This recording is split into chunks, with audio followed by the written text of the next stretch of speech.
Well, after being without power and eating nothing but peanut M&Ms for 4 days due to Hurricane Milton, I can confidently say that I found at least 5 pounds of the weight that Alex Bowman was missing from his car on Sunday. But we're not here to talk about how I should probably go on Ozempic. I'll leave that for the doctor that I don't go to. We're here because it's the 33rd race of the NASCAR season at Vegas, and there's paint schemes to review. Let's go. Now, if anybody was wondering how the NASCAR Tyler household fared during Hurricane Milton, we are A-OK. Being without power for 4 days, sweating what's left of my nuts off, and watching the races on an iPad isn't really the greatest, but you know what? It's better than a couple blocks up the road for me where they're canoeing down the street and fishing in their living room. This is a great reminder for everybody that however badly you think your life sucks, it could be 100 times worse. But anyway, just like the shelves at Dollar General before Hurricane Milton, Ross Chastain has no Busch Light this weekend. Someone needs to give me a full season breakdown of how many races Busch Light was the primary sponsor on Chastain's car this year. Because it feels like compared to the love they were giving Kevin Harvick, they are really skimping on old Ross. 9. Well, Syndrome, despite a 4th place finish at the Roval, you still were nowhere near making the round of 8. I will give you credit though, because if it weren't for a terrible finish at Talladega after being up front for the entire race, you probably would be in the round of 8. I would say that this season solidified Syndrome for the next couple years at Penske, but let's be honest, he's not going anywhere as long as his daddy's still there. 6. It is pretty on brand for Austin Dillon to be sponsored by Boot Barn because he's been getting kicked in the mouth with steel-toe boots all season long. At least you're still ahead of Corey LaJoie in points. 10. What I'm about to say next has absolutely nothing to do with Josh Berry because the only notable thing he's done all season is bitch about the DVP clock. Does anybody here get their oil changed at Take 5? What is that experience like? Because honestly, to me, it just seems like the kind of place that you wake up in the morning with a huge puddle of oil underneath your car because they thought that putting the drain plug all the way on was optional. Either that or they drain all the oil and they leave the dirty filter. I don't know. Let me know. This car reminds me of Harvick, though. 8. Now, guys, I know I say glaze on every single week, but I can promise you that regardless of how much I love this paint scheme, you will never see me pull an RJ Rogers and pour a prime energy drink over my head. 10.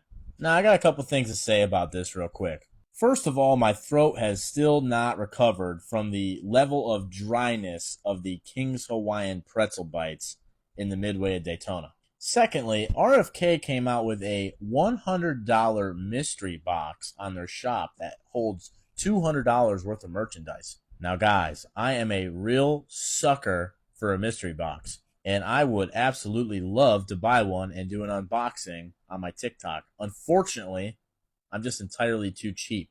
But what's that got to do with this paint scheme? 8.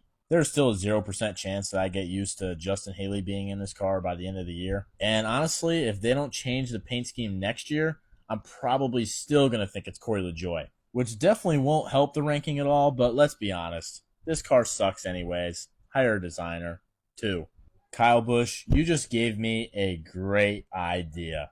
I could use my FICO credit score to take out another credit card so I can buy the RFK mystery box. Or better yet, Kyle, you can give me your social security number and I'll use your FICO credit score to get the RFK mystery box.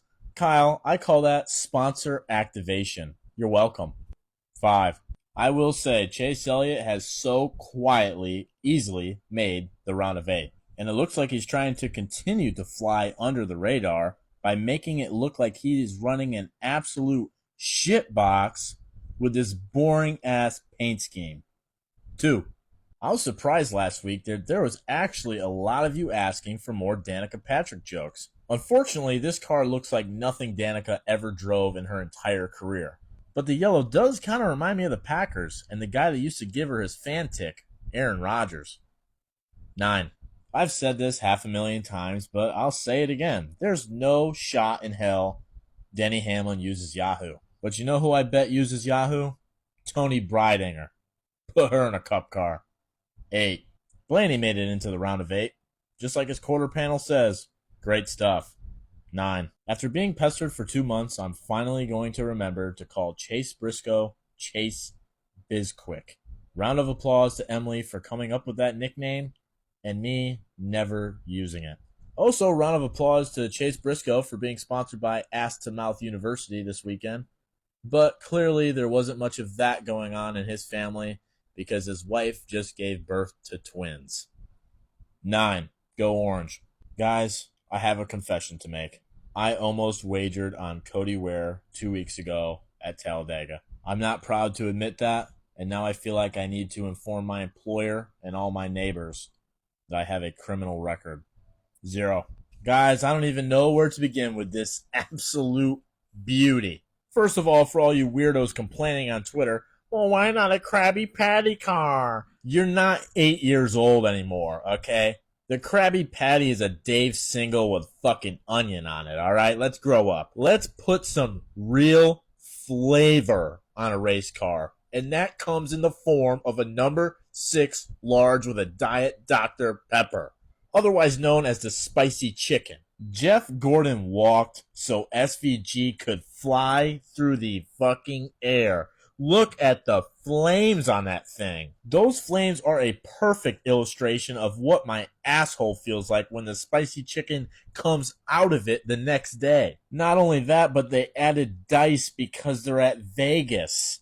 This car is everything I love about life in the United States of America. It's bringing a tear to my eye. This is not the paint scheme of the week. This is the paint scheme of the year.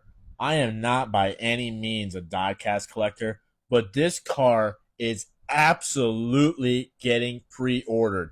If they do not produce this diecast, there will be hell to pay. This may be the greatest race car I've ever put fucking eyes on. 10. Mr. Busher. Sorry guys for the voice crack, but I'm sure you could understand because I just got so emotional expressing my feelings for that SVG Wendy's car. RFK, where's the merch? 10. There are now 5 races left in Martin Truex's Cup Series career, and if he wins before the season's done, Dale Earnhardt is cutting off his mullet. In other words, Dale's barber is about to be homeless. 8. If Christopher Bell makes the Final Four and he brings this car to Phoenix and wins the championship, that will be an absolute abomination. We cannot allow that to happen as NASCAR fans. 0. I won't lie, the Harrison Burton AM Racing paint schemes are about to go crazy next year. 8. Joey probably was laughing his ass off after he heard the news about Bowman on Sunday, and he'll probably be laughing even harder when he goes on to win the championship. 8. I don't think it's a coincidence that Bubba had a child and then he finished 9th at the Roval. If he can refrain from right hooking Kyle Larson at Vegas, he might be able to win. 8. I'll keep it short and sweet for you, Willie. You fumbled the bag. 7. An amazing thing happened the other day. I decided to sink all of my bets into the Pickett app to track how much money I've lost over the course of my betting career. I was shocked almost as much as my family when I found out that I'm actually up $750 all time. And now Hemorrhoids running the South Point car? The signs are adding up. I'm about to win big this weekend. 9. Michael Dahl not being in the 34 Loves car next year is going to take so long to get used to. 10. I appreciate the effort here. This kind of gives off a little bit of Davey Allison vibes. Unfortunately, it gives off more like Davey Allison airplane diecast that I got from the thrift store vibes than like actual Davey Allison. Still cool though. 7. Ryan, I obviously love you, but unfortunately I'm not a very big fan of this one. 8. Now I'm sure most of you are aware that John Hunter Nemechek is in the midst of a legendary redemption arc. You'll find out more about that next week. Anyway, I have to apologize to John because I think I'm the reason he finished 34th. You see, I stopped for gas the day of the race and my pump stopped at 42.87. Of course, 42 is John Hunter Nemechek's number, and 87 is the old Nemco Motorsports number. So I immediately laid down bets on John Hunter Nemechek top 5, top 10, and top Toyota. Sorry, John. But again, until the redemption arc is fully complete, I have to withhold the integrity of this program. 0. Same goes for you, Eric. 0. Now, I was really hoping Tyler Reddick didn't make the round of 8, but once I saw that little group hug with him and Michael Jordan and Denny Hamlin, man, that was just so cute. I can't deny this paint scheme fucks. 10. When I first saw this paint scheme, it reminded me that this morning I was going to take my morning shit before I took a shower and went to work, But then I realized that there was only like one piece of toilet paper left on the roll. So I said, it's okay. I'll take a shit when I get to work. But then on my way to work, I realized, oh no, I can't take a shit at work. The toilets aren't working. So I had to wait until my first stop of the day so I could take my morning deuce. But I still don't have more toilet paper. Thanks, Ricky, for nothing. 10. Now, guys, we have a massive development here for the driver that's second in the Stock Car Society Cup Series Paint Scheme Review point standings. While Hendrick Motorsports was busy trying to find the missing weight in the number 48 Li Chevrolet for Alex Bowman, they forgot one major thing, and that is putting his paint scheme on NASCAR.com. This leaves me with many questions. First of all, does Hendrick Motorsports hate Alex Bowman? First, they decide not to appeal the disqualification from the Roval, and now they forget to put the paint scheme on NASCAR.com, knowing that he's only 3 points out of a championship? This is just unbelievable. Now the question is, how do I move forward from here? I do feel terrible for Bowman and how badly he's getting screwed right now. But is that worthy of risking the integrity of this program by still giving him a 10 even though they couldn't even put the paint scheme on NASCAR.com? Right now I'm going to leave him with no rating, which basically counts as a 0. I'll let you guys decide what I need to do next. I know all the people that have been complaining about how long these videos have gotten are hating their lives right now. I'm sorry. I have a lot to say. But not about you, Corey. 5. And not about you either, Ty Gibbs. 6. To me, this car looks more like a Trackhouse car than a Spire car. The last time that happened was at Nashville. Zane Smith finished second. But then it was pointed out to me that he ran the same paint scheme at the Coke 600 and ran like shit. What does all this mean, you may ask? Well, it means I'm going to bet on him anyway. 10. Shout out my buddy Tyler. He is the #1 Carson Hocevar superfan. 4. I went really hard on Jimmy the last time he ran. The truth is, though, I did root for him when I was a kid. And breast cancer awareness always deserves a 10. Crocodile. 10. And the Big Babies Comeback Paint Scheme of the Week goes to...